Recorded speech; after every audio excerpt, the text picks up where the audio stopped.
Good morning, Colliers Reserve. I'm your golf course superintendent, Ken Kleinadler, and today is Friday, November 10th, 2013. It is the week of the Hills Cup tournament. The team and I are very excited to see everybody loving the golf course out here. It's a labor of love. It was a great summer, and we're really reaping the benefits now this time of year. Now, with all the work we put in the summertime, as well as our agronomic program, the turf is extremely healthy now going into the winter months ahead. Now out here in the middle of the fairway on number 5, you can see we've got some beautiful turf here. It's beautiful both above ground and below ground. We have a strong root system, which is going to get us through some of those cooler months ahead. Now the biggest challenge we have this time of year is traffic, and especially in the areas of heavy shade. We have a lot of pine trees lining some different areas of the golf course, and this area number 5 is a great example where we have shade from the trees in the morning. We have heavy traffic as everyone exits this area, and as such, we need to manage that accordingly. The staff and I want to say thank you to everyone for abiding by the yellow tip stakes this time of year, following our traffic signs, our traffic material, and working with us to keep the plant healthy on those edges. Now, we had a wild summer of weather as we experienced a drought in the summertime, which is very, very rare here in Southwest Florida. Currently for Colliers Reserve, we are nearly 16 inches below year-to-date rainfall. Now, although that's not the ideal situation to be in, especially going into the dry season, however, there is some light at the end of the tunnel, as this is an El Nino year. Now, NOAA recently released their report for the season ahead, and is predicting as an El Nino year for us to have more rainfall than typical. And as usual, we will monitor our water usage and keep you updated with any changes along the way. Now, lastly, I wanted to dive into some of the science behind what we do at golf maintenance. And as I mentioned, it's been 28 days without rain, and this coming Monday, it'll be over 30 days without rain. And what we do from the last rainfall to now is we monitor the salinity buildup in our soil from our reclaimed water.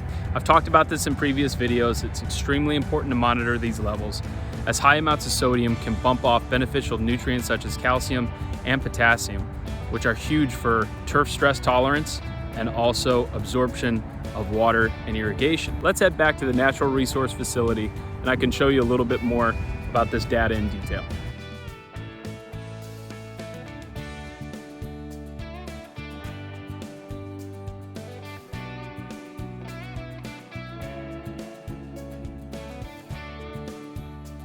All right, so we're back at the Natural Resource Facility here, looking at some data points.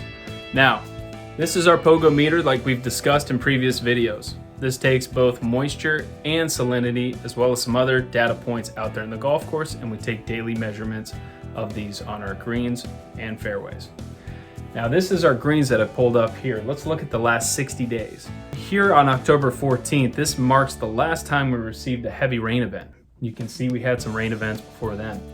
This has pushed the salinity down at that point, down to nearly 0. But since then, since we haven't had any rain, the salinity has continued to grow. And we know from previous experience that we have reached what we consider our threshold line, which is right here, and we are right there. So we see it on the data, right? Now we take a closer look at the physical. I have here a sample from one of our greens, where if we take a closer look, we can see signs of sodium-induced wilt. We can see here that some of the growth is starting to yellow out around the base of the canopy there. Also, when we take a look at the root system, we can see a little bit of root pruning happening as well.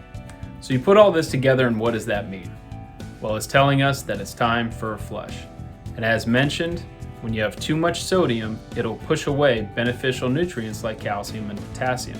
So on Monday afternoon during our closures, this allows us to apply calcium in the form of gypsum and flush it through the soil profile in order to displace this reclaimed water sodium from our root system. We then come back and replace it with potassium in the soil, which not only replenishes the plant, but also keeps sodium from coming back into the plant. We monitor those levels every week with soil testing, these meters, and we also look at the physical as well to make the most educated and accurate decision when it comes to applying calcium out on the golf course and performing a flush. Using all of these points, allows us to make the proper decision, which saves us on both time, labor, and materials.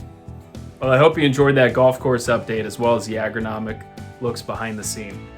We're looking forward to a great season. We hope you're loving the golf course, and thank you again for all your support in allowing our Monday afternoon closures, which give us the time to perform these critical practices.